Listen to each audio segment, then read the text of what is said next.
ये नमस्कार। आप देख रहे हैं विवेक कुमार यूपी 31 सच के साथ। ब्रेकिंग न्यूज़ में विवेक कुमार भार्गव आपके साथ। मैं मुखी का प्रत्याशी हूं और राष्ट्रीय विकल्प पार्टी के द्वारा अपना नामिनेशन कराया है। मेरे जनपद में तमाम प्रकार की समस्या है। एक वर्ग बहुत अमीर है, एक वर्ग बहुत ही गरीब है। उनके लिए आपकी कुछ योजनाएं गरीबों के लिए? देखिए, गरीबों के लिए तमाम प्रकार की योजनाएं लागू की गई हैं, लेकिन वो उसके उत्थान के लिए पर्याप्त नहीं है। केवल 5 किलो राशन दे देने से और 2,000 रुपये किसानों को दे देने से, छोटे किसानों को, ये पर्याप्त धनराशि नहीं है। MBBS की फीस 60 लाख रुपए है और एक गरीब का लड़का अगर इंटेलिजेंट है, MBBS करना चाहता है, तो 2,000 रुपये में ना MBBS कर सकता है, ना 5 किलो राशन में वो MBBS कर सकता है। तो MBBS की फीस कम होनी चाहिए, 0 होनी चाहिए। क्या आपके अकेले सांसद पहुंच जाने से तो MBBS की फीस और शिक्षा में जो पैसा लग रहा है वो कम हो सकता है? नहीं, आपकी बात एकदम सही है कि एक अकेला चना भाड़ नहीं फोड़ सकता, लेकिन एक व्यक्ति ही क्या है, क्रांति को जन्म देता है और उसी आवाज पे सारे लोग पीछे आते हैं। संसद में बात उठनी चाहिए कि ये MBBS की फीस इतनी महंगी है तो गरीब का बच्चा डॉक्टर कैसे बनेगा। ये बहुत अच्छा जवाब आपका। और इसके अलावा जनता आपको क्यों वोट दे? देखिए, जनता का निघासन में, पलिया में, गोला में, श्रीनगर में और लखीमपुर की जनता का प्यार दुलार हमको मिल रहा है। बड़े बुजुर्गों का आशीर्वाद मिल रहा है। जनता हमारा हौसला बढ़ा रही है कि कोई व्यक्ति ऐसा आया है जो क्षेत्रीय है, जो जनता के मध्य का है। देखिए, हम बहुत बड़े आदमी नहीं हैं। यहाँ अरबपतियों का इलेक्शन चल रहा है और हम एक साधारण परिवार से हैं, पेशे से अधिवक्ता हैं, जिला सिविल कोर्ट लखीमपुर खीरी में बैठते हैं।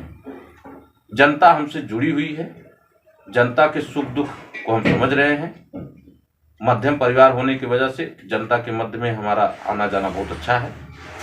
जनता की बात जब तक संसद में नहीं जाएगी, जब तक जो पॉलिसी मेकर हैं, गरीबों की आवाज़ उनके कानों तक नहीं जाएगी, तो उनके लिए कोई अच्छी पॉलिसी नहीं बनाई जा सकती।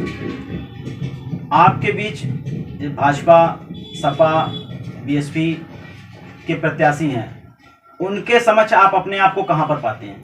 देखिए, पिछले 10 सालों से भाजपा के सांसद रहे अजय मिश्र टेनी जी, प्रयास किया उन्होंने विकास करने के लिए, सड़कें बनवाई, लेकिन जो मूलभूत आवश्यकताएं थीं लखीमपुर खीरी की, उस पर उनका ध्यान नहीं दिया। क्या मूलभूत आवश्यकताएं थी? देखिए, लखीमपुर की जो समस्या है, मूलभूत समस्या है, वो है एक बाढ़ कटान।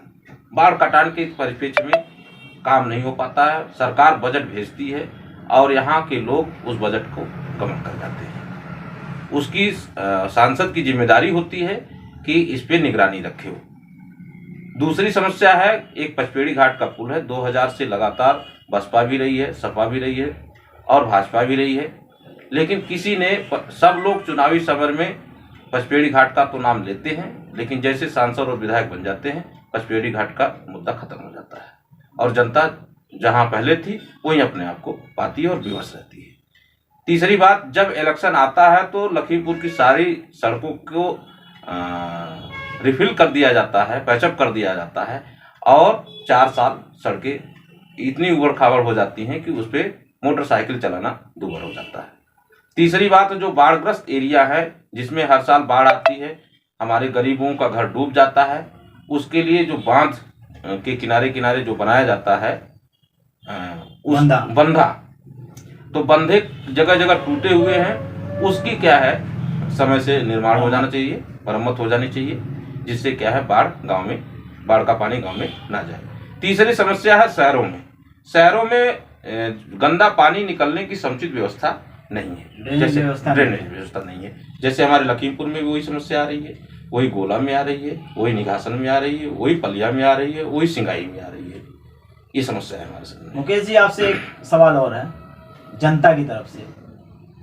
क्या आप स्वच्छ और साफ सुथरी इमेज रखते हैं या आपके ऊपर कोई मुकदमा वगैरह भी दर्ज है? देखिए, हमारा कोई वैसा, हमने कभी मारपीट नहीं की कोई, लेकिन साजिशन राजनीतिक मुकदमे हमारे ऊपर दर्ज हैं।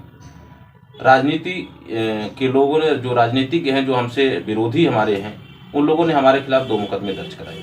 2014 में एक मुकदमा संपूर्णानगर थाने में पंजीकृत हुआ 246/2014, सरकार का नाम मुकेश, और उसकी विवेचना होके इस समय माननीय न्यायालय लखीमपुर खीरी में न्यायालय श्रीमान ACJM कोर्ट नंबर 5 में मुकदमा विचाराधीन है, जिसकी अग्रिम तारीख पेशी 7 जून 2024।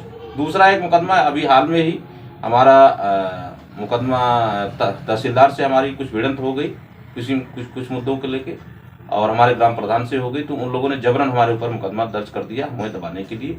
वो 3/2024 है अपराध संख्या, और वो जो धाराएं लगी हैं 147, 336, 353 IPC की है, उसकी विवेचना निष्पक्ष रूप से विवेचना अधिकारी कर रहे हैं।